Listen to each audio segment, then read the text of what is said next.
Alors, si tu fais partie de ceux qui se demandent encore s'ils doivent se mettre ou pas à l'intelligence artificielle,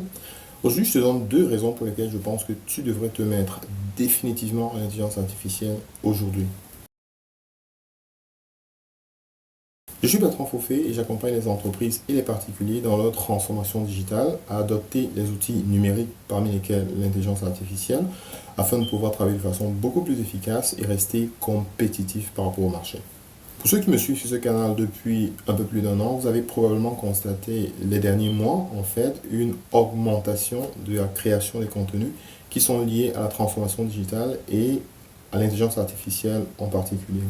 Alors, j'ai deux raisons pour lesquelles j'ai décidé d'opérer cette transition. La première, c'est que l'Afrique a un gros retard en termes de technologie et l'intelligence artificielle représente une opportunité juste unique. Pour vous donner un exemple, habituellement, je dépensais entre 5 et 600 000 francs CFA, dans l'équivalent de presque 1000 euros, pour faire un certain nombre d'activités liées à mon travail. Mais aujourd'hui, littéralement, en combinant l'intelligence artificielle à l'automatisation, j'arrive à le faire avec 10 euros. Bon, bien entendu, on va entrer dans les débats de on fait perdre du job, ainsi de suite et tout, mais on peut regarder les choses d'une autre façon. Alors aujourd'hui, il faut savoir que si on a la possibilité d'avoir 100 jeunes qui sont, par exemple, à Douala, ma ville natale, qui ont la possibilité d'avoir un niveau d'expertise sur l'intelligence artificielle suffisamment élevé, possibilité de pouvoir avoir un impact considérable sur les entreprises locales, parce que à la base, l'intelligence artificielle permet aux entreprises de faire beaucoup plus. Moi, je pense entre 10 et 20 fois plus, avec entre 10 et 20 fois moins d'argent. On est bien entendu dans un écosystème où les petites entreprises n'ont pas de financement, n'ont pas de structure pour pouvoir les accompagner dans leurs différents projets, où l'accès, le circuit de distribution, si on reste par exemple dans le domaine de l'agrobusiness, le circuit de distribution en fait des produits est super complexe, donc on a besoin de pouvoir faire beaucoup plus et avec beaucoup moins d'argent, parce que déjà on n'en a pas. Pour moi, parler de l'intelligence artificielle sur ce canal permet d'une part de permettre à ces jeunes qui ont le potentiel de pouvoir adopter l'intelligence artificielle pour soit en tant que carrière, soit en tant que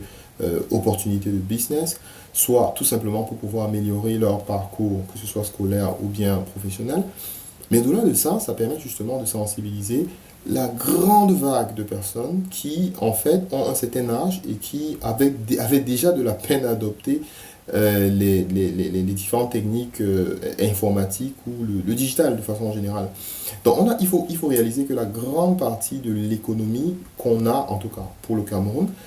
c'est une économie qui est dans les mains des personnes qui ont un certain âge, tel que l'utilisation de l'informatique n'est pas vraiment leur grande priorité. Donc sur cette base-là, communiquer comme ça, créer ce type de contenu permet à ces personnes de pouvoir, d'une certaine façon, avoir une certaine compréhension, même si ça ne va pas leur permettre en fait d'adopter l'intelligence artificielle, de directement utiliser l'intelligence artificielle, ça va probablement leur donner un grand coup de main dans l'approche qu'ils vont adopter pour leur entreprise, de pouvoir permettre aux jeunes qui arrivent de pouvoir savoir utiliser l'intelligence artificielle. La deuxième raison pour laquelle je fais ce type de contenu, c'est précisément parce que j'offre ce type de service aux entreprises d'une part, mais aussi aux particuliers qui ont besoin de pouvoir faire leur transformation digitale. Parce que la réalité, c'est que au-delà des entreprises qui vont mourir juste parce qu'elles n'ont pas pu opérer leur transformation digitale de façon effective, il y a aussi des personnes qui vont perdre leur job juste parce qu'elles n'ont pas atteint un certain niveau de maîtrise de l'outil informatique qui leur permet de rester compétents et pertinents pour leur entreprise. Donc si tu es nouveau sur cette chaîne, je t'invite à t'abonner et d'ici là, porte-toi bien.